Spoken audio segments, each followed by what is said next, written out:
On this episode of Rock Down South, we sit down with the Ides of June. We talk all about their brand new album, so you definitely don't want to miss this one. We hope y'all enjoy. Let's go. Hey, this is Dusty from the Ides of June, and you're listening to Rock Down South.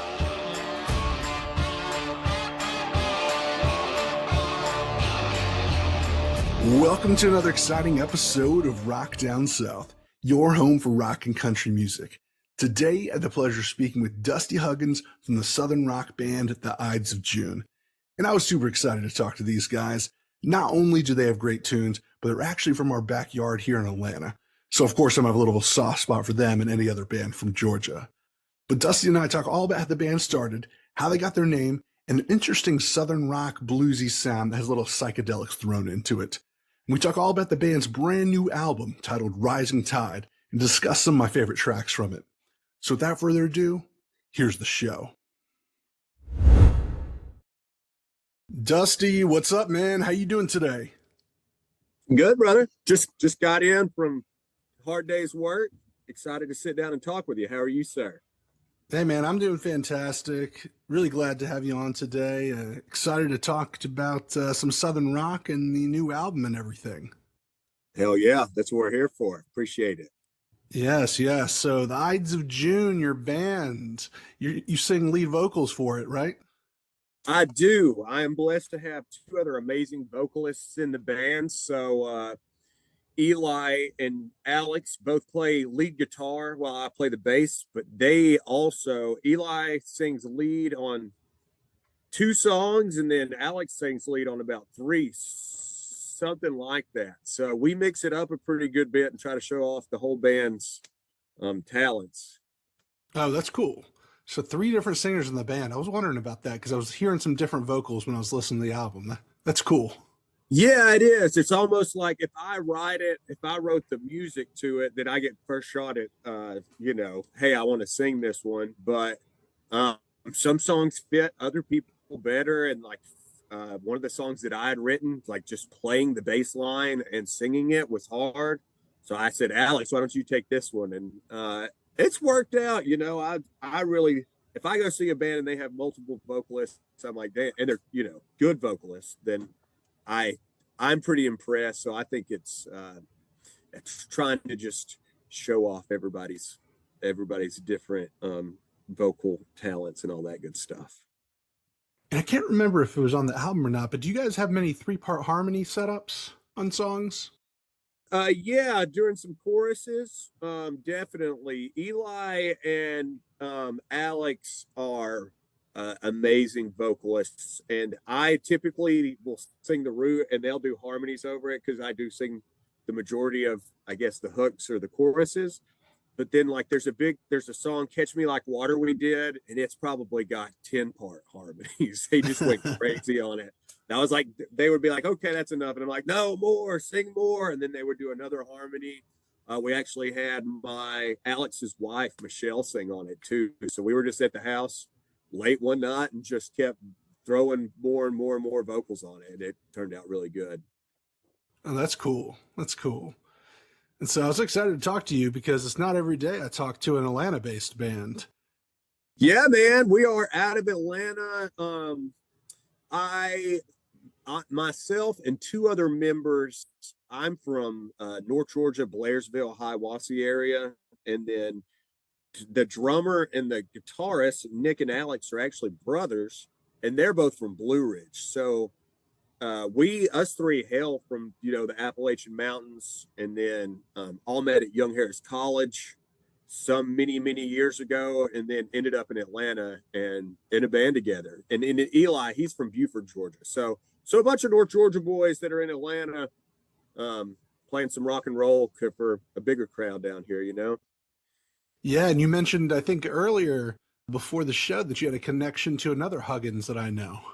I do. J.D. Huggins is my first cousin. We grew up together, Nashville-based musician, Angels and Outlaws, signed with Struggle Jennings. Super proud of the work he's doing. But yeah, we're super tight. He's been there with me. I actually didn't start playing music until about 10 years ago, and he's been there in my corner rooting me on. recommending, tearing me down when he needs to, all that good stuff. So we're super close. We spent Christmas and Easter and everything together you could think of. One of those super tight knit Southern families. So yeah, JD, love him. And I saw him, he was on your podcast, and I was like, shit, I need to hit this guy up and see if I can get on there. Yeah, we love JD. He's super talented, and I love his music. And I'm glad we could get you on. That's awesome. And like I mentioned, awesome having an Atlanta band on here. There's only a few of them that I've talked to in the past, and it seems like Atlanta needs to have a resurgence in terms of the hometown music that's coming out of here, because we just got so many people, got a lot of people who like music, but not nearly enough acts coming out of here. Yeah, and it's really me being in the scene for about I would say a decade almost, or 8 years of playing out. And there's a lot of talent out there. It's just getting in front of it and finding it. And I run across it because I'm playing with those bands. But yeah, it's a big, it used to be a big mecca for the Southern rock and Black Crows. And, you still got Blackberry Smoke. You don't see them much. But as far as like, it seems to be everybody wants to hear hip hop or EDM or hardcore. They've all got their little or big followings, but we need, good old fashioned rock and roll, a big push for that. And I would love to see it. We're an Atlanta rock band. That's what we're trying to do. It's just getting the word out. It ain't easy. Yeah, yeah. Well, we hope to make Atlanta, the mecca for maybe Southern rock in the future. That'd be my dream. If Atlanta was known for being the mecca for Southern rock, because we get so many great bands like you just mentioned, the Blackberry Smoke, Black Crows that came out of here, that we really should be, waving that flag a little bit more. Without a doubt, we're even though it's Macon, that's Allman Brothers, we claim them even though it is there. Georgia's such a great place for music in general for many, many, many decades. And I feel like it's kind of, fell a little it's not as in the forefront with rock and roll and more, I guess instrumental music. For hip hop, I think we're still killing it. I don't really follow it as much. I'm more of an old school Outcast kind of guy and don't really follow it near as much anymore. But yeah, it's kind of the front runner, a lot of people love it. It's great, but I like to hear some blaring guitars and thumping bass lines. So how did the band actually come together? Did you guys know each other for years? How did you guys, link up? So I'm the only founding member left in the band. So 2012, my mother passed. And I decided that, life's too short. What do I want to do with my, what is most important to me? And I decided it was play music. And my best friend, Clay McConnell, me and him literally sat there for 2 years learning how to play and then dropped an album. And it could have probably been a little tighter and a little better, but for 2 years, I think it's pretty decent. But later on, I ended up Snapchatting Alex, who's in the band, and said, hey man, we're playing the Earl, my bassist quit today, and we're not gonna have one of those, but if you want to come check it out. And he came. He's like, man, I could have set him on the bass for you. And I didn't know how incredibly talented he was. And I was like, shit, you don't know our music, how are you gonna sit in and play? And he's classic, or he's got his masters. He's great. He studies and knows and can pick up stuff really quick. So anyways, I ended up getting him to play bass. He was amazing. I was like, hey, I'll move to bass, you play guitar or stay in the band. So from there, we got his brother Nick to join the band after one of our drummers was actually kicked out of the band. And then Clay, the guy that started the band with me, had to move to Arizona. So that's when we picked up Eli too. Eli had set in on drums. He's a frontman for a band named the Warsaw Clinic out of Atlanta. And we had played with him a lot. He's just an amazing vocalist and guitarist too. And I was like, we were tight. We were buddies. We hung out quite a bit. I was like, man, you need to join the Ides, hang it. And so I would say we started, I'd say Nick and Eli joined 4 years ago ish, something like that. And then almost immediately we started writing this album. And this album is one that everyone here that is in the band had a hand in. So, so long story long there for you. That's awesome. My condolences about your mother passing a decade ago. I know that always sticks with people. It does. It's actually, so she actually passed from suicide, and it was on June 15th. But I was not aware that the Ides of June was actually June 13th. I thought it was the 15th, just like March. And then the following year, my brother got in a car wreck on the Ides of June. And then the next year, something even happened, and we were trying to come up with a band name. And my friend Clay was like, "What about the Ides of June?" So, actual band name was inspired by, and me playing was inspired by Mom. So it's a ode to her, and we play American Foundation for Suicide Prevention. They have a party for prevention. We try to give back however we can to support mental health. So it's a big topic for everyone in the band. Well, I'm glad you guys are doing things like that, and my condolences about your mother. But it's really great to see you guys turning things around for a positive aspect, and naming the band, having some meaning behind it. And that was one of my other questions, but I'm glad you brought that up. So now we know the meaning of the band. That's great. Yeah, brother. Yeah, that's it. It does definitely mean something to keep representing it, and the people that know it are like, yeah, great. Keeping the spirit of it, and it's you can't say anything. It does suck, but what do you do when something's bad? All you can do is try to make it into whatever positivity you can, and help other people that are going through the same thing you've been through. Yeah. And so one of the things I like about you guys is you guys are, straightforward, Southern rock, got that bluesy influence in there, a little bit of psychedelic in there as well. But I like your sound, man. Obviously, you guys probably had, Skinner and some of these other guys as an influence, right? Yeah, man. I mean, I think you nailed it on the head. What I would like to say we are, and that is, heavily blues influenced Southern rock with some psychedelia in there. I'm Skinner is one of my favorite bands of all time. I'd say top five. Alex and Nick are hugely influenced by the Allman Brothers. And then Eli's a huge ZZ Top fan. And we all also like all of those bands, but we all have somebody that's our favorite that was, a Southern rock influence. And yeah, we try to hit all of those. The psychedelic part, like our first album, I think there was a little more psychedelic influences in there. And I'm just a huge Black Keys fan, and a bunch of their older stuff had a lot of cool psychedelic bridges. So we've tried to keep that portion in the band because it's just a great, creative something to throw in there to spice up a song. Yeah. What I liked about you guys, like I mentioned, is the rock and roll aspect. You guys definitely have a lot of guitar solos and things, but it doesn't get too jam band, especially for my taste. I'm not a huge, as much as I like rock and roll, I'm not a huge jam band person. I think I maybe only have enough attention span for, songs that are of a certain length. So I don't know. Maybe that's just me, or was that something you guys are thinking about too?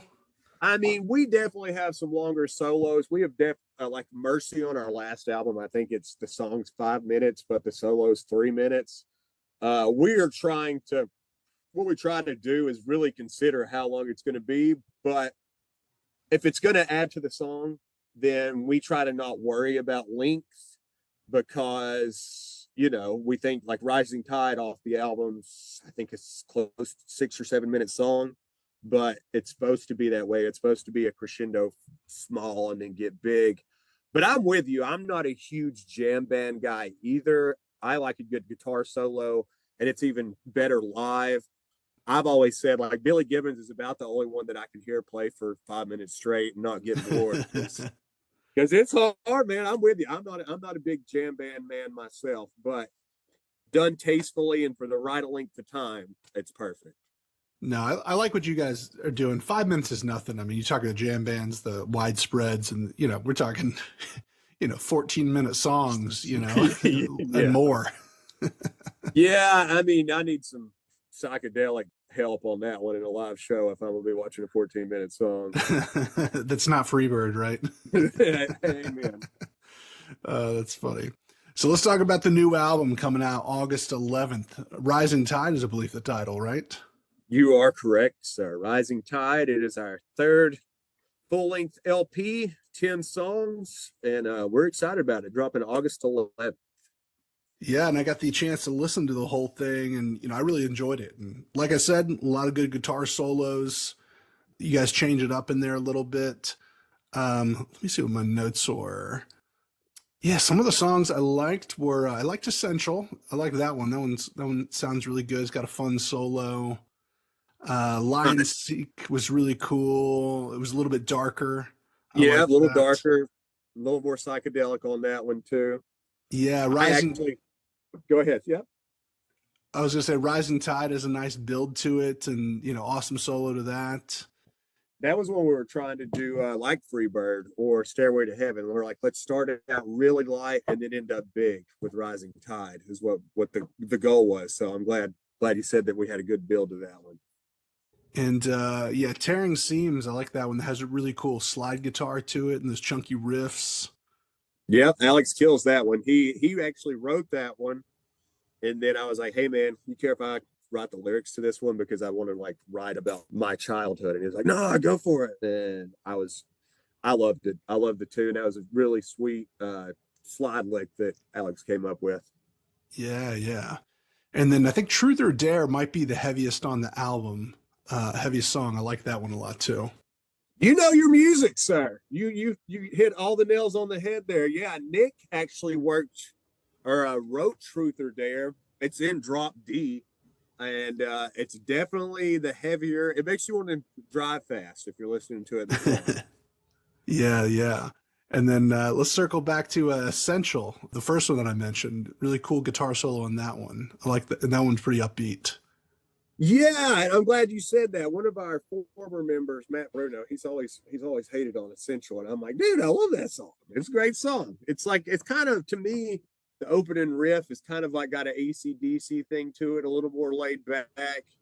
And yeah, it's got a great guitar riff. It's got all three, me, Eli, and Alex. It's the only song we all three sing a verse. So Alex sings the first verse.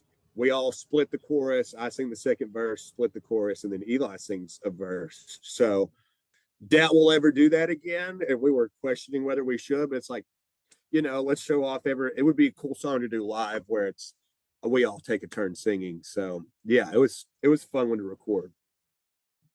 And then the other one I mentioned, Lion Seek, which was on the darker side. I like that. Had maybe even like a little bit of maybe was it should I say Alice in Chains kind of influence? I don't know.